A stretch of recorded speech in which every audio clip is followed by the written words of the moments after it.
Shalom and welcome to another weekly Bible study as we continually rightly divide the word of truth. There again, I'd like to welcome all YouTubers, social media, anybody viewing past, present, Lord willing, future videos. Now, in tonight's study, I'm going to go from Genesis to the last chapter in the book of Revelation. And it's all going to be about what the gospel, really what the good news, what God did as far as the creation of Adam, and then in the beginning there was always what he had in mind that he fulfilled at the cross 4,000 years after Adam and Eve sinned. So we're going to take in the whole, in different verses in the Old Testament all the way through till Christ was born, his generation was born, the first fruits of Israel, Rachel's children, and then what happened at the cross and him dying and the temple rent top to bottom and the rocks rent and the graves open. Many saints had slept, come out of their tombs after his resurrection, and that was all on the third day of unleavened bread. And that is what the book of Revelation reveals, starting in chapter 1 verse 3 going to the 22nd chapter of Revelation. 4 times there, 4 or maybe 5 times in the last chapter, John writes that how important it is about not to seal up the prophecy of this book, the book of Revelation. So Larry, what are you saying? Well, I'm saying this Bible study is going to be from the very beginning to the very end. And that's approximately 6,000 years, as you see people frame this. And this is here from Adam to Abraham, and from Abraham, and then here's Christ is born. Here's the church, and then this is the grace of, we're in the age of grace of the church, and then you have at the end, the rapture, and then you have the 7-year tribulation, while all the so-called church is gone to heaven, and then God's going to deal with the Jews, and in the 7-year tribulation you have the Antichrist, and then he makes a covenant with the Jews, and in the middle of that, after they build the temple and do the sacrifice they have for and all this, then you have the millennium reign. Okay, and that's the next 1,000 years, all right? But what we're going to focus in from Genesis 1 all the way to the end of the book of Revelation, the 22nd chapter, the whole context out of all the billions of people being born, all kind of different cultures and races, and as I said, that's where the woman, all things come through Adam and Eve, comes through the woman, the matrix of the woman. That's how we all born, whether female or male. They come into this world over the last nearly where we're sitting about 6,000 years. But the context of this, people, is going to be a specified time, and that's going to be the 14th day of the first month, according to the feast of Passover and unleavened bread. From before the cross to after the cross, where we're at, the prophecy of Revelation, the book of Revelation, the prophecy. Now this is going to be starting from the beginning, and then when this prophecy took place is Matthew 27, 52, 53. And it took about 4,000 years for this prophecy that I'm going to start at the very front of the book and come all the way through on different verses. And then we're going to get here. And then we're going to go to what John wrote and we're waiting on, and we're almost there for the fulfilling of this prophecy, singular. Not Ezekiel's prophecy, not Psalms 83 prophecy, not Damascus being destroyed, and which is all in the book. I'm not saying that is prophecies. Yes, many of those prophecies have been fulfilled, but the mystery is the prophecy singular. Okay, so this is what this Bible study is about. I hope that this will open your eye. And the thing is, everybody thinks that Matthew 27:52 is the only thing about these resurrected saints. I was listening to this one guy, and he's about as lost as all of them are. And he made a reference that those saints that resurrected with Jesus Christ is not the church, is not the bride, is not anything. Matter of fact, that did happen, but they went ahead and died like Lazarus. Wasn't that amazing? He just blasphemed the whole word. And that is why the word says, Christ said, my people are destroyed for lack of understanding the knowledge of the Scripture. So let's go to the Lord's Prayer. We'll pick it up in Genesis 1 and get started. Our Father which art in heaven, hallowed be thy name. Thy kingdom come, coming to being on earth as it is in heaven. Give us today our daily bread. Forgive us our debts. We forgive our debtors. Lead us not in testing, but deliver us from the wicked one. For thy is the kingdom, the power, and the glory to the ages of ages. In Christ's name we pray. And this we always recognize, because see, the ones that understand the true gospel, what the kingdom is, who Christ come and redeemed, who got up in his resurrection, because the whole Bible, as I'm going to show you from, it's a mystery, but from the start of Genesis all the way to the end of the book of Revelation, it's all about that 1 week. Passover unleavened bread. That's what the whole, and that's the one new man, that's the new creation, because we all died in Adam because of Eve's first transgression against the covenant that God made with them. Don't eat of this tree. You can eat the rest, but don't touch this tree, and the day you eat thereof, the day you will die. And we all inherited that original sin. Subject we were to vanity, but we wasn't willing, but that's the way it was set up. But he also subject, the same creator subject, the new creation in hope. That's your way out. And that's just what this 1 week is about. The gospel is about the salvation, if you believe it. Okay, shall we recognize our brethren that was resurrected with Christ always, and they are the church, the ecclesia that was raised from the dead. He is hid over them, his body, and the ecclesia that was raised out of the dead. So Larry, what are you saying? Well, if you breathe this gospel, the good news, which has always been, then you've been added to them. God seals you in your forehead with the Holy Spirit, the promise, and this promise he made to Abraham. And Abraham's seed, as we're going to see right here in Genesis, is going to be in the stars in heaven. If you can number them, Abraham, we're going to go through all this, Lord willing, and you're going to see as we track all the way through to the last book. Now, the point being, if you believe this gospel, you've been added to the body of Christ. You've been added to the ecclesia called out from the dead. That means, and the translation, the church that was raised from the dead.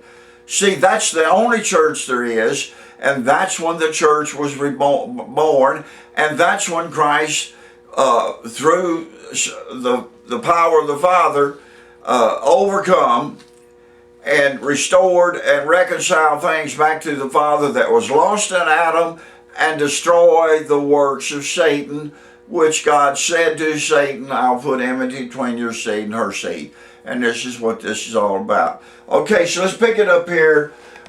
I'm going to go through, because this verse here is what everybody thinks Matthew's the only thing, he's the only one that mentions anything. So we're going to go all the way back and show how that what Matthew has penned here, we're going to go back and we're going to work our way to here, and then we're going to work our way to where we're at now, Lord willing. Okay, all right. So we have here Christ dying. And with a loud voice, he give up the spirit. And we have, and behold, the veil of the temple was rent in top from bottom. And the earth did quake, and the rocks rent, and the graves were open. And here we have many bodies of these saints, whoever they are, they resurrected. They were asleep.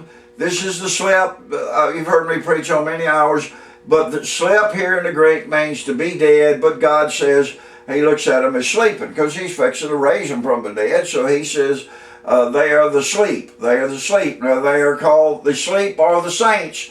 There again, whoever they were.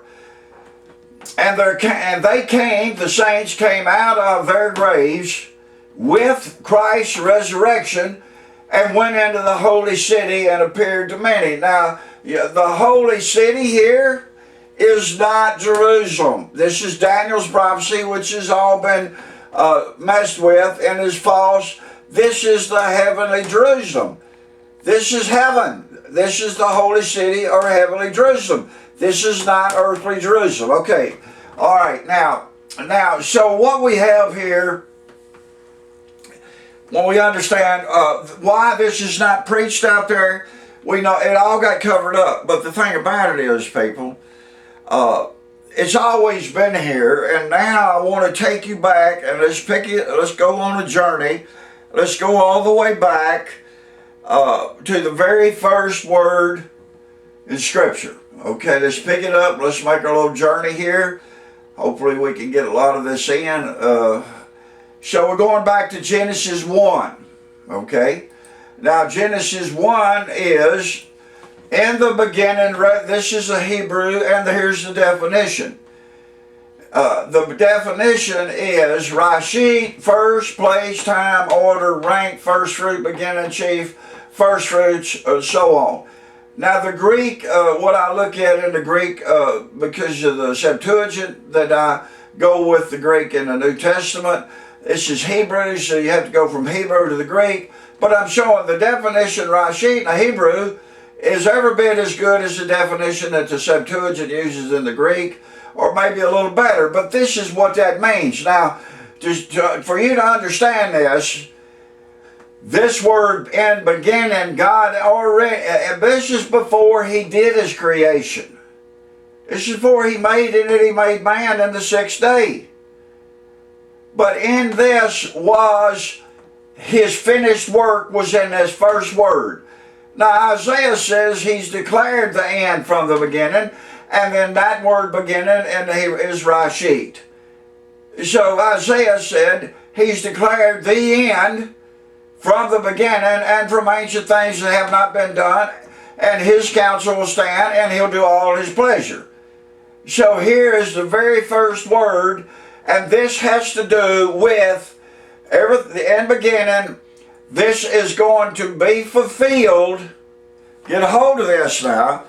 This is going to be fulfilled about 4,000 years later, after Adam and Eve was created, after Eve sinned and Adam ate the fruit, and all of the genealogies and all the judgments that we have as we work our way down through Scripture until the last generation before Judah is destroyed and the temple.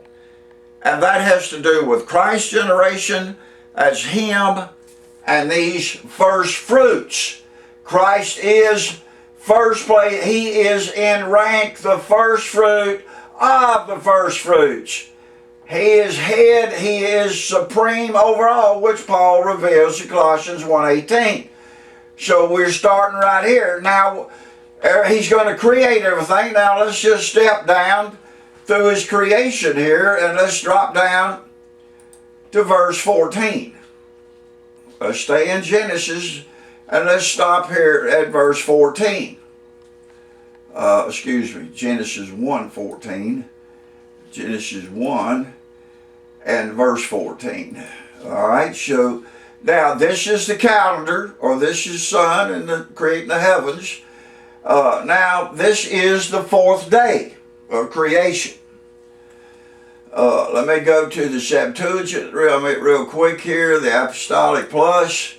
All right, and the Lord said, let there come into being luminaries in the firmament of the heaven for giving light upon the earth to part between the day and between the night. Now, and let them be for times and for signs and times. Hebrew says oaths and seasons. This is synonymous here in the Greek, Simeon and Kairos, times, and for days and for years.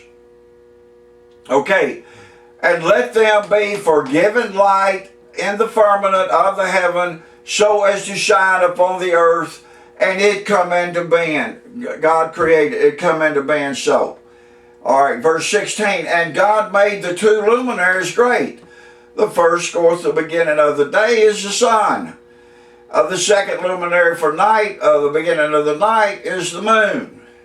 And then it says, and God put them in the firmament of heaven to shine upon the earth.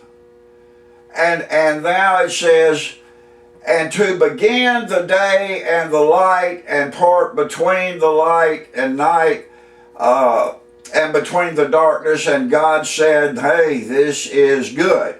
And it come into being morning there, and that was the fourth evening and morning, the fourth day. Now, now this is the starting of this journey here.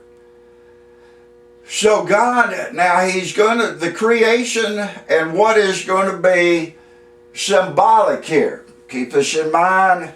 So the stars in heaven are going to be symbolic of something. The sun is symbolic, and we'll say the sun is symbolic of Christ. And the moon represents the dark or the light at night, but it gives its light from the sun. So the moon's a false light, but it's beautiful. But it does show up and lighten up darkness there at night, when it's full especially. But what I want you to see now, I want you to get your mind working here, that we're looking at His creation, but He's also going to use His real creation is going to be, what He's creating for us to see and experience is actually a shadow of the true creation, just like in the beginning is going to be the first rank in order. But now He's creating and showing you this. Now this is amazing, so we got to pick this up right here, and we're going to take this through and take it right on in to Matthew and to the resurrection in Matthew 27, 52, 53. All right, now, very important here. So we're going to back up in verse 14. Now, when we're looking at the Greek, and that's what I studied, Hebrew, but we have the Septuagint in Greek, and so I can match that with the Greek in the New Testament. Okay, now there again, a lot of you are not going to probably understand this, but just hang in here. This is like we are saying the words, and we know what the sun looks like, the moon, and the stars, and all of that. But now, in God's understanding, what's hid here in His creation is His true creation to create a people that God would, not His celestial angels. He wanted a different people that He could rule and dwell with. But through Adam's sin, but Adam's sin and that creation that is passing away is a shadow. That is what you've got to come to understand. And so out of Adam's creation is going to come Genesis 1, and that's going to take about 4,000 years. And we're right here in the creation in the 6 days, and this is the fourth day of creation here, which has to do with the light and the sun, the moon, the stars. All right, now what's very interesting, write this down, and we're going to carry this right on through. Let me put it in the Septuagint here. I've talked about this before, but I've never tied this all the way through. So don't, when you see this Greek, but where I've got it highlighted right here, what you have here is Simeon signs, and the signs, and then you have this is synonymous with Moed in Hebrew, or the holy days, or the divine days. So in the Greek is kairos. That's 2540. Now it has this figure of speech, type of speech of kairos. Now this is very important. It's penned in the Greek as a noun, these holy days, or as a noun, accusative plural masculine, and into the days, and also in years. So we've got the signs of the seasons or times, and they are for days and for years. Years and cross times. You got years here as a nominative, accusative, plural, masculine, the same as this, because what you're going to see is all of these years, and it's going to be about 4,000 from Adam to this right here is fulfilled. Well, Larry, well, just hang with me and remember a noun, accusative, plural, masculine, and the years represent also a noun, accusative, plural, masculine. Let's continue down here. I'll stay in the Greek here. Now, when you get down to 116, let's read the English real quick. And it says, and God made the two luminaries, the great luminaries, and the greater luminary for the beginning of the day. And of course, that's going to be the sun. And the second or lesser luminary is for the beginning of the night. That's going to be the moon. And notice what he says, and these stars also. And these stars, okay people, get a hold of this now, because these stars, of course, come out at night and shine at night. So these stars also. Okay, now, let's take a look in the Greek and see how the Greek is going. Well, I always got to go back to Septuagint, not the interlinear for the New Testament. All right, so isn't it amazing? So now we have, the Greek is identifying the stars as a noun, accusative, plural, masculine. Now if you notice here, notice what has been revealed here, how the Greek is penning this. We have seasons, noun, accusative, plural, masculine.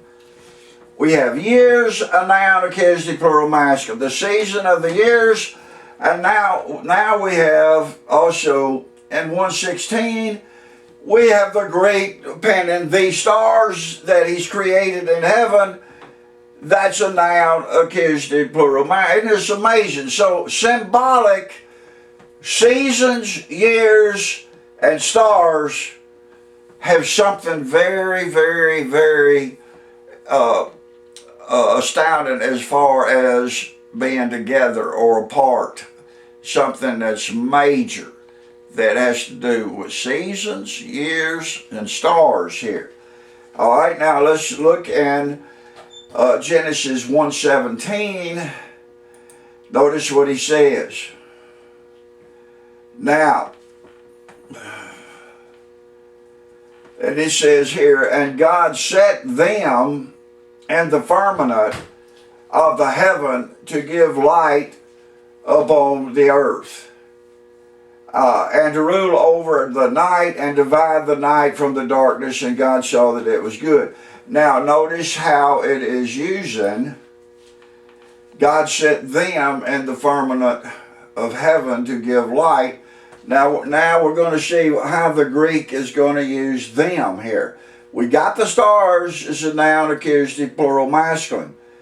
But we're going to see the first time now, we're going to see how the Greek is going to portray them. Okay?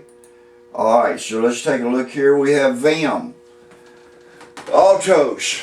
It's in the dative, accusative, plural, masculine. Just kind of keep that in your mind, and we're going to continue on here. So we've looked at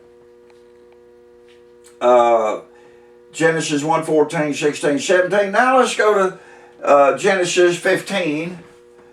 in verse 5, and this is when God is making a covenant with Abraham. Okay, so let's fast forward here to Genesis 15:5, and let's see what is being God's covenant with Abraham. Okay, all right, let's roll down here to verse 5. I've got it highlighted. And so God leads Abraham outside, and he said to Abraham, look up indeed into the heaven. Now he's created them.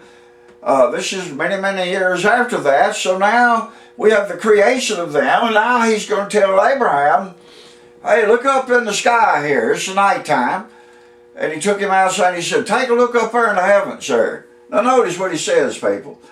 He said, look into heaven, and he said, count the stars. Uh-oh, wait a minute, he created the stars, and now he's showing Abraham, hey, Abraham, if you can count the number of the stars, if you're able to count them, and he said, thus will be your seed. So your seed is going to be as the stars in heaven, Abraham, if you could count them. Now notice, think about it. He wasn't pointing to something that was in the earth. He's pointing to heavenly stuff. See? So this represents the heavenly kingdom that Christ is going to come and get. Just think about now, just understand now, and this is the promise that God's made to Abraham. So now let's see how the Greek, y'all, get a hold of this now, how the Greek is going to use this. So what we have here, we have right here is him telling him to go outside and heaven, and he said, hey, and number the stars. Uh-oh. The stars is the same what he created, we just left. And the stars, remember what they were, write this down. Nothing has changed as far as the Greek. The stars are a noun. They're accusative, they're plural, they're masculine. That's how the Greek is using it. Uh-oh, now them, that's what we left there in Genesis 1:17. And now them is dative, accusative, plural, masculine. So now let's read the English. Let's read the English. He brought him, well, let me go back to the Septuagint. And he led Abraham outside and said to him, look up there in the heavens and count the stars. Now see, he created them. Now in the context, now he's saying the stars that you're looking at, Abraham, symbolically, but the real is they're going to be your seed. They're going to come from your loins. Wait, is this amazing or what? All right, if you're able to count them. Now we know the number of them is given to us in Revelation 7. You're going to see that. You're going to know the number of them, but we will not get the number of the stars through Matthew or Paul or any of the apostles. We will get it through John, the book of Revelation. Now, and he said, so your seed will be as the stars. Okay, now, and now notice, if you're able to count them, and we have them here as same thing that was used there in Genesis 1. We have, if you're able to count them, this is the word that would be in the future, count them, right here is accusative, active, and this is in the infinitive, and here them. If you're able, the stars, now the plural accusative, masculine, plural masculine, but also is changed. They are in the dative. This is a noun. This is the demonstrative pronoun here. The D represents a demonstrative pronoun. But it's used in the dative here, them. Okay, now but this is the same thing. Now notice, let me just show you now. This is many years after, a long time after God created everything. And now he comes to Abraham after the fall of Adam and the flood and all that. And see what we have here. We have, hey, look in that. Can you count the stars? That's the same thing that's recorded there in Genesis 15:5. Oh, and here's them. Same thing recorded in Genesis 15:5. Hey, if you can count them, that's used the dative. So So notice how the Greek and how it is recording what the Hebrew is saying. Of course, we have this in English, but you'll never get in English because the Greek is a much more in-depth, of course, language. All right, so now we've covered Genesis 1, 14, 16, 17, Genesis 15, 5. Now people, let's go to a prophet here. Let's go to the first prophet. Let's go to Daniel. Daniel, you know, one of the most end-time prophecies. Well, let's go to the last book in the 12th chapter of Daniel. Now, people, this is overwhelming now, but look how true it is, and this is what Daniel was aggravated over because he couldn't figure this out through Gabriel. He wanted to know, and of course Daniel, like Jeremiah, was a prophet to Jerusalem, mainly Judah. That was his calling. Now you got to understand, those kingdoms were split. God divorced the northern kingdom in 722 BC, and he was taking the southern kingdom into captivity into Babylon for 70 years because of their sin against the land. For 490 years you've caused the land to sin against me. So it wasn't by their sin of Adam, which we all inherited, it's because of the land laws that he gave to Israel and they disobeyed them. And that caused the land not to produce the way it should. Okay, now the point being is, let's look in verse 4. Now this is going to help a lot of people, the ones that think that they understand Daniel's prophecy. But see, the whole thing about this prophecy, we're going to see why Gabriel said, shut up the book here. Now, in the Greek, it means obstruct. If we're looking in the Hebrew here, if we're looking in the translation of the Hebrew, Daniel, shut up. So the Greek is going to use the word obstruct. But the Hebrew is using shut up the words and seal up the book. Okay? The Greek is going to say the same thing, except it's the words in the Hebrew, the Greek word is logos. Okay? And it's plural. Now, what is amazing here, everybody get a hold of this. This is when you really got to have your mind now. We're getting in to now with all same the words he created, the sun, the stars, the moon, the seasons, times, years, days, years. And then he's told Abraham, hey, this is going to be your seed. What's going to come out of your loins is, if you could count them, is going to be the stars of heaven. That's all symbolic, but what is created is the shadow. The real did happen, y'all, and we're going to see right here. But thou, O Daniel, now that's the Hebrew, so let me go right back to the Septuagint here. Okay. Now let's look in the apostolic. Now notice what it says. Now, notice what it says. And you, Daniel, will obstruct or shut up the words and set a seal upon the book or the scroll until here's the word karos. Remember, times and seasons here, until this time, singular, of completion. So wait, now everybody get this what is being said here.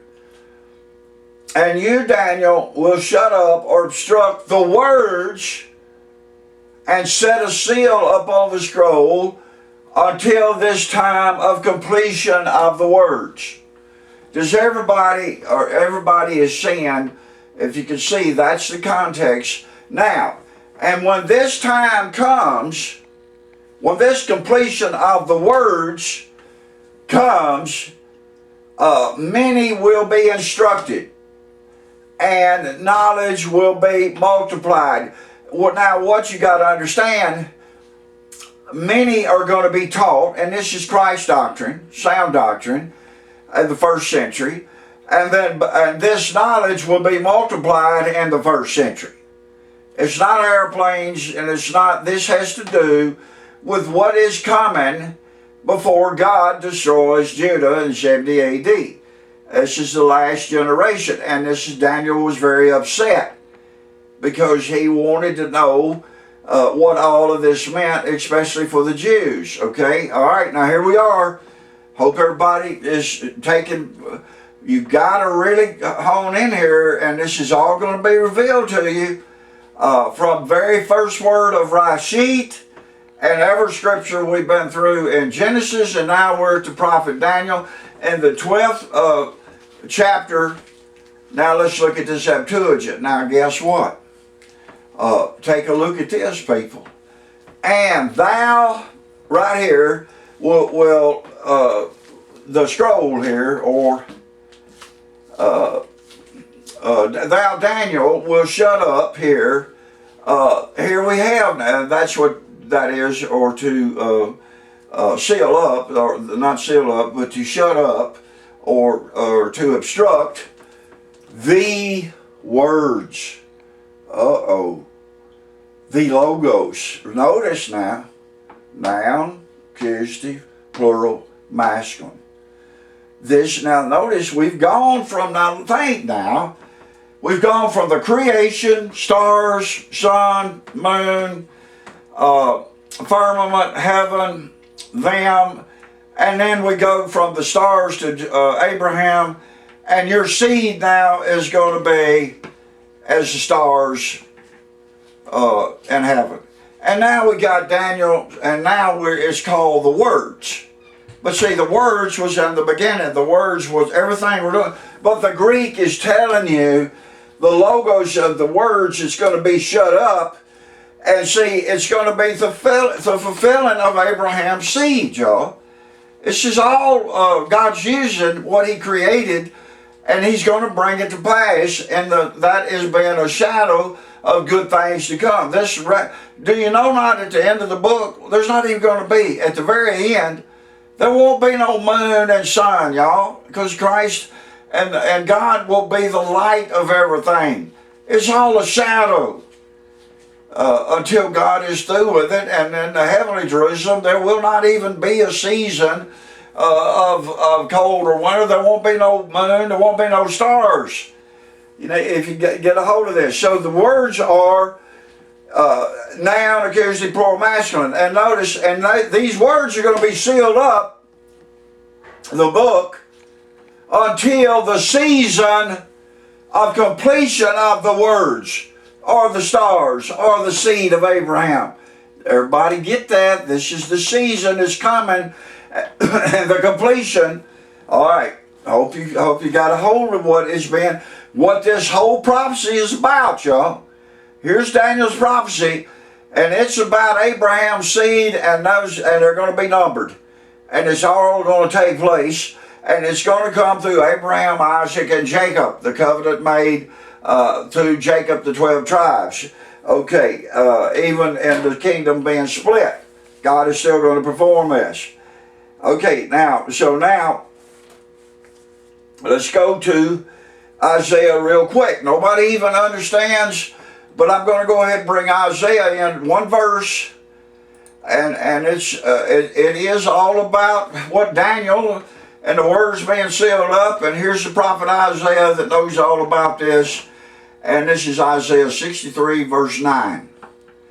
You go read this, but you need to have the Septuagint to see. I'm going to use, let's see, 63 and verse 9, one verse here.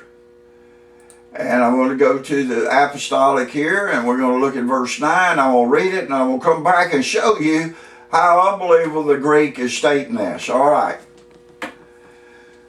From out of all their affliction, this is talking about the last generation now. This is southern Judah was back with all the bad, and Rome, the fourth beast kingdom, and all that. But from out of all of the persecution, the tribulation that was going on, it says, not an ambassador nor an angel, but he, the Creator, saved them. Well, me. Wonder who? He's the Creator, and of course, through his Son, delivered or sojo, say, now who is them? Because of loving them, and he spared them, and he ransomed them, and he took them and raised them all the days of the age. That means, now that don't mean one generation. It's talking about the whole age that has been going on since this come into being, nearly 2,000 years. You're going to see, now let's see how the Greek uses them right here and see if this tells us anything. So there is nobody when this happens. It all has to do with the Lord, the Creator and His Son, the Lord here, that saved. Here's the Greek word. Now notice, save them. Uh-oh. Dative, accusative, plural, masculine. Where do we see that? We just run the thread all the way through, and now we're coming into Isaiah, and now in this time, everybody was against this. They covered it up, paid large money. Herod put out the decree to kill all the 2-year-old males. Nothing was ever said about it. The Sanhedrin didn't bring it before the council to take it all the way up to the Caesar at Rome. They kept their mouths shut because they were in on it. They wanted the inheritance, the Edomite, Esau. All right, but notice here we have the prophet Isaiah saying the Lord will be the only one that will save them. And that's exactly right. Christ come not for the lost sheep of the house of Israel. That's them, the first fruits of Israel. This is Matthew 27:52 that we're going to. And this is the words that Daniel had to be shut up. Shut up the words of, notice now, the words is in the nominative, but when you see as it was used in or in Genesis 15:5 to Abraham, he said the stars are in the nominative, accusative, plural, masculine, and the stars, if you can count them, is dative, accusative, plural. So Isaiah is saying the Lord will rescue, save them through the love that He loved. God loved them. They was His. They were the holy innocent. They were the 2-year-old males, the first fruits of Israel. And they come from also virgin women, not just only the highly favored Virgin Mary that Christ come in. But this generation is His brethren. This is who He come to redeem. Now it's going to tell you right here. He not only saved them, He loved them, and notice it, and it's going to say and them, Him redeemed. Here's the word redeemed. 3084 or ransom, redeemed, and through Him He ransomed them. Now when did He ransom or buy them back? At the cross. That's the stars that will be Abraham's seed. Are you getting this?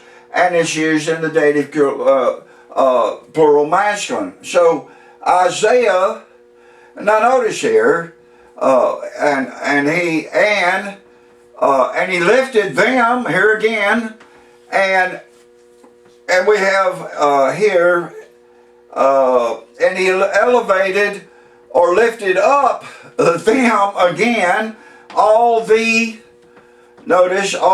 days of the age. Now this age is, it's like when the apostles asked Him, said, when is the stones going to be? When is all of this going to happen? There won't be no stone left up on another. Everything's coming down. And then He asked Him and said, and what will be the sign of you coming and the end of the age? That's what we're in right now. There's been ages of ages, but it's one big long age. It's been nearly 2,000 years.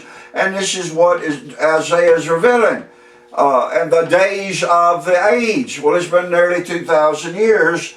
And he's about ready to come with them. And so we already know all that. All right, so now I just want to show you in this one verse, we have 1, 2, 3, 4, 5 times Isaiah is referring to the seed that God told Abraham, your seed's going to be as those stars if you can count them. Now, Isaiah don't say how many there are. We don't get the number, y'all, until Revelation 7. And I heard the number of them is 144,000. But I'm just showing you this one verse is so power-packed and loaded, and it all has to do with the week of Passover unleavened bread, and that's 1 week. And this all has to do with the prophecy singular, not prophecies. Not what all these people, well, Ezekiel war's got to happen, Gog and Magog war's got to happen, all of this, Babylon's got to be destroyed, Isaiah 17:1's got to happen. No, this is what the mystery. This is what this whole, and the countdown will start when the 2 witnesses stand up, which we've already proved all this. But I'm going all the way back and bringing you a thread all the way. Now, if we're going to go from Isaiah, now there's many more places in the Old Testament. Psalms is all about this, but this ought to give you plenty of food to study, to chew on, to eat here as we go through on this study. Now let's move to Matthew 7. Let's get into the New Testament. There's Christ now. He's preaching, but guess what? All of Rachel's children have been slaughtered by Herod, Matthew 2. So Christ now, he's full age and he's ready to go preaching, and he's getting ready to go ransom them. Just what, and save them that Isaiah is talking about, which is Abraham's seed that God told Abraham, this is what your seed is going to be as the stars in heaven. All right, now, so now let's get to Matthew and let's just continue. Nothing's changed. Now we're going to get to where this prophecy, this 1 week, the prophecy of the whole book is going to be fulfilled. Because now the time has come, and we're going to see Daniel's, the book is shut up until the time of the end. Now we're going to see exactly when the words are fulfilled that Gabriel told Daniel to shut up. We're going to see it right here. So this is what Daniel didn't understand, and it was shut up until the end. Until this words, the words. Now remember what the words were. Everybody remember the words were the words, and that's in the nominative, accusative, plural, masculine. Now let's pick it up here and see how true the Greek will be as Christ now, the Word made flesh. And here he is in Matthew 7 about the teaching here and judging others, and then coming down and about the good tree, the bad tree, the golden rule, the tree and its fruit. And so let's get down here, and we're going to pick it up here in verse 24. Okay, here we are. Now, as you know here, he's going to tell a bunch of the so-called people that done great works in his name and stuff, but he's going to say, I never knew who you were. Many will say to me, have you not prophesied? That's in the plural there, in thy name, and cast out devil. He's going to say, I don't even know who you are. Get away from me. You're workers of iniquity. Now, but we're going to pick it up now. Build your house upon a rock. Everybody's read this. Therefore, whosoever heareth the words, oh me, the sayings is logos, these words of mine, these are my words, and doeth them, I liken to him a wise man which built his house upon a rock. Okay, now let's take a quick look here, people. You're going to be amazed now. This has not changed since the stars in heaven were created. And the stars in Genesis 15, all symbolic, all shadows. And now we get down to Christ coming, being born, and all of those children, Rachel's children, all the 2-year-old males and under, was put out of the degree by Herod, which is a type of Satan standing before the woman to devour the man-child as soon as it was born. And that's what he did. So he couldn't get Christ, so he gave order to his soldiers, the enemy, Go kill all the 2-year-old males and we'll make sure we get him. We'll get the baby Jesus, okay? All right, now look at what the words are. You think this is just a coincidence. Okay, here it is. Say, and this is here, here it is, y'all. The logos right here, the logos of these. Now right here is the same as, you go back to Genesis 15:5, you can copy that and come over here and paste it, and Christ says these are his. That is, the words are a noun, accusative, plural, masculine. These here is in the dative, demonstrative pronoun, accusative, plural, masculine. And this is what Isaiah just used in Isaiah 63:9. 5 times he will save them, he will ransom them, he will be the only one, and then he will take them and he will instruct them, and they will be with him all the way through the ages of ages, or the age. Does everybody see as we come through here? It's just amazing what. So see, in the beginning was the seasons and the years of them, and the stars represented them. And then he made the covenant with Abraham about the stars is going to be your seed. Now Christ has come, and now he's teaching this, and these are my words. Now he said, if you hear my words, that means to understand. Of course, we got to be born of the Spirit. He's already told you, but these are my words. If you hear them and you do them, you're like a wise man built your house on a rock, and there's nothing that's going to destroy it. All right, everybody get that. All right, now let's drop down here to verse 26. I'm going to just stay in the Greek. Let's stop down. Let's go ahead and look what Christ puts on the other side. Verse 26. Now, and all thee that hear my words, same prophecy, same gospel, same good news, that started in Genesis 1, that we've worked our way all the way to Christ, and now he's teaching. Now he says, for all that it does this, and not do them, then he says, you're like a fool that builds his house upon the sand. Now, everybody get that? So the same words are for everybody out there, but Satan has deceived the whole inhabited world unless this light. But here is Christ teaching exactly what was created as a shadow, that we see the stars up there, and the sun comes up every day, and the moon comes out and goes through its cycle. We have got all that, but the real is hid that God is performing through mankind. So, and here we have Christ saying and comparing it to like a man builds his house on a rock, or you're a fool because you don't hear what I'm saying, you don't believe what I'm saying, so your house is going to fall. You're going to be destroyed. Okay, so now let's look at verse 28. And verse 28. Now the authority of Jesus. Now notice, let's look at the English so we don't lose everybody. So after this, after Christ said this, all these people that he was talking to, his enemies there, most of them, it come into being when Jesus had ended these sayings. Well, we're going to see that. What sayings? Just what he told you up here. The people were astonished at his doctrine, sound doctrine, gospel, good news. Paul says sound doctrine, no other doctrine, Christ's doctrine. See, but what is Christ's doctrine? Sound doctrine is his words. Now, you think it's changed? So let's see if the Greek stays true to his authority. All right, so what he's saying, the Jesus, the words, them.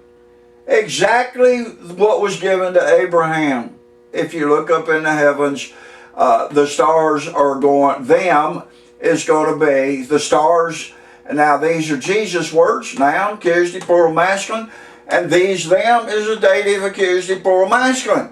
Exactly recorded all the way that we've come all the way through here from Genesis 1:14, 16:17, Genesis 15:5, Isaiah 63:9, and then we come in to Matthew 7 and look what he's teaching here in the Gospel of Matthew. All right, let's move now to Matthew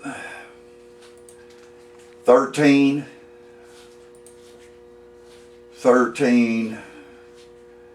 We'll go back to the King James, the Strong's 13 and verse 41, and let's see what he said here.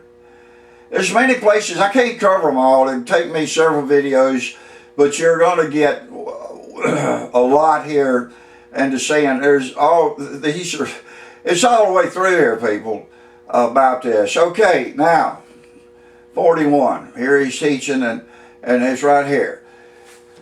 The Son of Man shall send forth his angels, and they shall gather together out of his kingdom all things that offend and do iniquity. Well, guess what's going to offend his kingdom? If you don't preach his words, if you don't do his words, and we're going to find out his words. That is who he come to redeem, to ransom, just like Isaiah. He come to save them, to ransom. And now he's got down, he's the Word made flesh, and here's the words. Now look what, in the Greek, look what 41 is saying here. Verse 13:41, and here we have, right here, we have sin. This is in the future, of course, ain't happened yet. He's going to send the Son of the man, that's Jesus. And notice his angels now. They went from stars to seed to words, and now Christ is calling angels, and guess what? He's called, that's a noun, accusative, plural, masculine. So his angels now are not his words, they're his angels. Now, when are these going to come into being? Well, I'm glad you asked, because we're almost there to bring about Daniel's prophecy. So now let's look at Matthew 21:41. Okay, let's look at Matthew 21. Matthew 21. And real quick, I need to get going here because, man, I need to close on this. 21:41. And y'all, these are parables, things that Christ taught. 41 here. Notice here. Okay, we'll look at the English real quick. And Christ said, what is it? They're going to come and just take the vineyard from the inheritor, which is Christ. And Christ was talking to them, and these are his enemies, but they didn't know. And then Christ said, well, what are they going to do with this man who takes the son, the original, gets inheritance, takes him out and kills him? And that's really what they're going to do to Christ. And they said, he said, they will miserably, he will destroy these wicked men. And he will then lend his vineyard out to a husband that will render the fruits in their season. And that's just talking about us Gentiles. This is not, Judah was destroyed. They covered it up. And now Paul comes on the scene to take this gospel of everything that we're showing here, same words, same gospel, that started in the beginning in Genesis through Abraham, and through our seasons. These are the time we're alive and we preach and do the words that Christ, that we hear and believe. And see, guess what now? So let's see and make sure there ain't nothing changed. Let's see what the fruits are. Here we have it here. We're going to bring forth the fruits here and the seasons. And here is the fruits. So now the fruits here represent them, the first fruits. Noun, accusative, plural, masculine. Notice them. Them is the noun, dative, plural, masculine.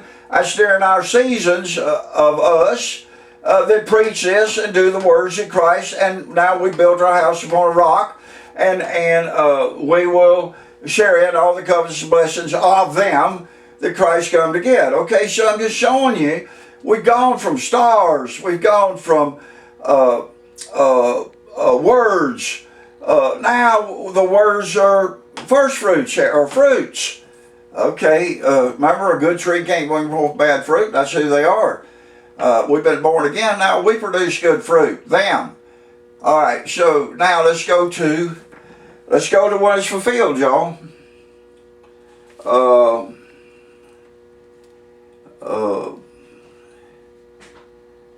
Let's go to Matthew. Here we have it here.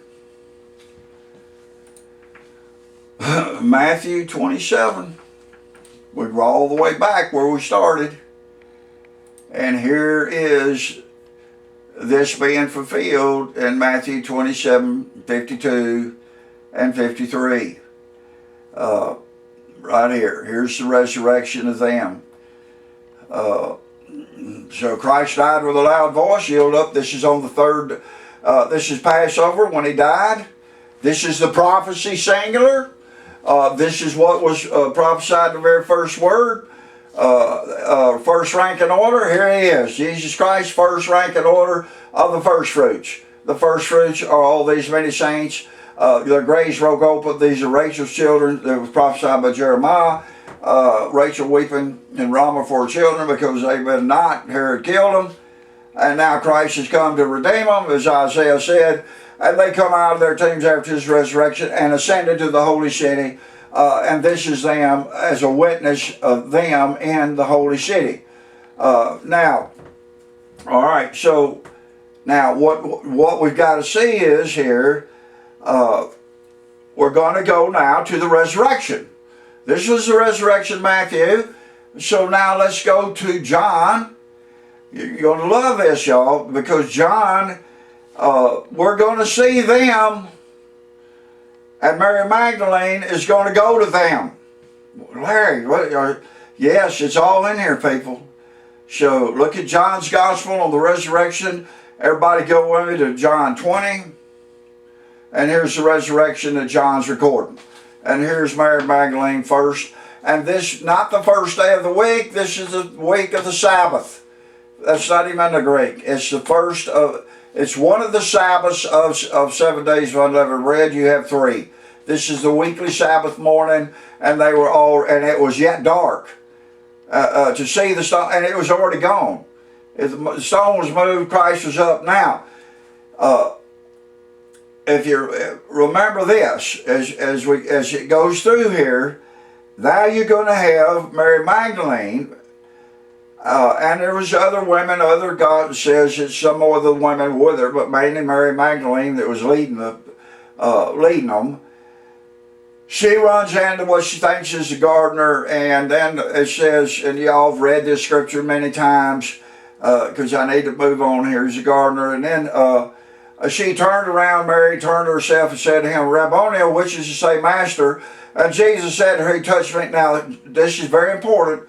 John 20, verse 17.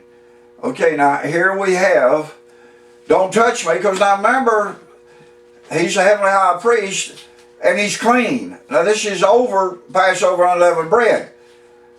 So Mary would be, because she's in the garden there, and of course he's out of the tomb, but he is clean, and they're going to ascend, as Matthew said. They went into the holy city. That's heaven, and it's going to tell you right here. They're going to see the Father. It's all in here, y'all. It's been covered up. Jesus said unto her, don't touch me yet, for I haven't ascended. Now, where is the Father? In heaven. Exactly what Matthew, that's the holy city, that's in heaven. That's not, they didn't go into Jerusalem. That's in bondage. They ascended to heaven, and now, but go now. Now he commanded Mary to go to go to my brethren. These are the ones that just got up. These are the saints. These are the stars. These are his words. These are all of that. Now this is Daniel's prophecy, that to shut up the book until the time of the end, for these words until the end, and then they will be, that doctrine will be taught, and that knowledge will increase. Okay, and that's what's happening when the apostles take it and preach it to every person under heaven, Paul says, I have preached this gospel under every creature under heaven. But then at the end is Satan brought in false teachers and elders, and they started leaving this resurrection of the dead and preaching of Jesus, preaching prosperity, preaching healing, preaching all kinds, and they left their first love, y'all. But this was preached. Not now. We're completely under heresies and darkness, completely, just like Christ and them prophesied. In the future, many will come in my name and deceive many. All right, now, but I'm going to show you now, his brethren, and say unto them, I ascend to my Father and your Father and my Lord, my Yah and your Yah. Now let's look at the Greek here. How amazing is this? Okay, now as we get here, guess what? Here it is. Here it is. He's going to ascend, and now to his Father, his here. Now he's commanding her to go, travel. This is the imperative. He's saying, Mary, I'm commanding you now, but go, but means go not, but only towards the brethren. His. Well, what is now the brethren is a noun, accusative, plural, masculine. Y'all, we started out in Genesis 1:14, the stars in heaven, the seasons was a noun, accusative, plural, masculine. The stars in heaven, and he said, Abraham, look up there if you can count him. That's the noun. Now the stars, the seasons, the days, the years, it took about 4,000 years. And then we get to Daniel, shut up the book of the words of this prophet. Shut it up, Daniel. It will not be revealed. And now it is revealed. It's here. It has happened. So this is why it was saying, and now it said, this right here would be instructed in the first century to the people, and this knowledge of this in the first century would increase exactly what the apostles taught and Peter, until at the end of their ministry they said, uh-oh, you got to beware. Here comes the heresies, damnable heresies, and they're going to deny the resurrection of the brethren, of them right here. They're going to deny that. And then now you have here, and say unto them. Now this is a pronoun and the dative plural masculine. And so it's moved from a demonstrative pronoun to, because now everything was the prophecy singular. Now the prophecy singular has been fulfilled, y'all. It was filled on the third day of unleavened bread at that time in Jerusalem. And all of Israel's iniquity, God still brought every bit of this apart, just like Jeremiah said, there will not be nobody, will be no angel, there won't be anybody for it, and it'll only be the Lord himself. And here he is. He went to the tree himself, he died, and when he got up, they got up, and now he's telling, and she is one of the mothers, I've already taught all this, she is one of the mothers that had one of these children of the tribe of Benjamin. One of her children that was killed by Herod was resurrected, and this is when you have Hebrews 11:35, and the mothers seeing their children raised from the dead. It's all in here, people. It's all been covered up, but it's always been in his word. Okay, now from here, I wanted to show you that. Now from here, as I close, we're going to Revelation. Now here is the book of Revelation, and I'm going to show you this. It's all coming, and this is why the last book, and this is, we started Genesis 1, we're going to finish up in Revelation 22, but look what John said. Get a hold of this, and this is why you're blessed. We've come all the way from here to the third, to Revelation 1:3. Let's look at the English and look what John said. Blessed is he that readeth, and they that hear, let's hear and understand, and notice, the words of the prophecy, singular, and protect the words of the prophecy, protect them, guard them with your heart, for those things that are written there in your heart and your mind, for the time or the season of Christ's return is coming. Him coming back to fulfill and get the rest of his words. That's the rest of his covenant people, which is us and all those that had a good report by faith, and that includes Abraham and all under the law that had that good report by faith. But we've been birthed by the Spirit. We had a better promise because God has birthed us and revealed this all through the Spirit as we've been born of Christ's Spirit. Now notice the words. Well, guess what? I wonder what the words are. I wonder if anything has changed from very first of Genesis, the creation on the 4th day. All right, so let's check it out real quick as we get ready to close here. And now it's the words of the prophecy, and here they are. Here is his words. Remember, if you're like a wise man builds a house upon a rock if you keep my words and do them. Here's the same words. The words, logos, noun, accusative, plural, masculine. Now what's being revealed, the words of everything that started in Genesis until Passover, unleavened bread, 4,000 years, that fulfilled Daniel's prophecy, was shut up to the time. Now here's the book. It's open that shouldn't be sealed up, he says. And notice the words is the prophecy singular. Okay, does everybody see that? Now, I am going to show you this. I have taught on this before, but this all ties in. Okay, we're almost 2,000 years when John recorded this in 90 AD as the very first chapter. Okay, now here is Revelation 11, and this is what we're waiting for, the words of the prophecy to be fully fulfilled. See, the words were fulfilled as the first fruits. But remember, Christ left for 8 days. So the 7th day of unleavened bread, it's not been fulfilled. That's where we come in. If you're part of the words of the prophecy and been born again and preach and believe this gospel, which the whole world's been blinded to. All right, now notice here, Revelation 11, and what we have here is we have, they're going to prophesy for 1,260 days, 3.5 years. Now, notice, and they have power to shut it rain not in the days of their prophecy. Okay, you think anything's changed? Well, let's see what the Greek says. In the days of their prophecy. There it is, right here. Here is the prophecy, singular. It's in the genitive, singular, feminine. It's exactly what the words of the prophecy.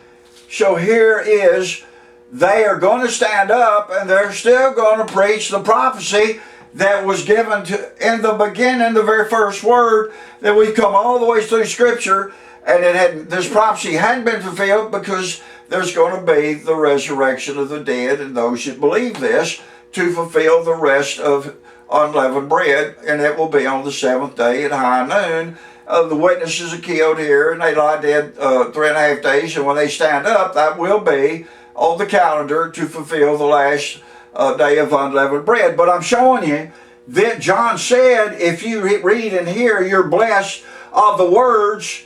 That's the logos, and the words are the prophecy, and that's singular. Okay, it's used one time, it's used 2 times. Okay, and I'm going to close here, and we're going to find out, here's what everybody is still messed up on, and let's look at Revelation 19:10. And we have the spirit of prophecy. It's not the spirit of prophecies. It's the spirit of the same prophecy. It's singular. Right here. He says, and John fell at his feet, and he said to me, see, I am the fellow servant and of the brethren. This is one of the brethren that got up and went to heaven and has been in heaven, and he's revealing to John. And now I am one of the brethren that possess the testimony, the witness of Jesus. Kill them all, according to the word, to get to him. And he was the one that was killed. And this is the brethren, one of the brethren that Christ just left, that fulfilled the words that shut up to Daniel until the time of the end. And that was fulfilled at the cross on the 3rd day of unleavened bread and the resurrection. He said, don't worship me, worship Yah. For the witness of Jesus is the Spirit, the prophecy. Not the spirit of prophecy, people. But notice now, it's the same prophecy. There ain't nothing changed. Look at the Greek here. It's in the genitive singular feminine. Right here it is. Same one we just left. The two witnesses are going to prophesy. Same prophecy. Revelation 19:10. Same prophecy. Revelation 1:3. John said, if you believe and hear the words of the prophecy, see, you've been born of it. The Spirit of Christ is in you, revealing this. All that's truly been born of Christ knows what this is. We have to know what it is. But the world thinks if the spirit of prophecy is no, it's singular. It had to do with 1 week. Passover, unleavened bread. Now as we close here, we're going to go, as I said, to the end of the book. We're going to go to Revelation 22. We started in Genesis 1. We're going to close here. How amazing is this? All right, now, 4 times. It's 7 times in the book of Revelation is about this prophecy. 7 is a complete number. You've already had 3. Revelation 1:3, Revelation 11, and now Revelation 19:10. Now the last 4 are in the last book. And look what is revealed here. First in verse 10. Verse 7. Behold, Christ is coming.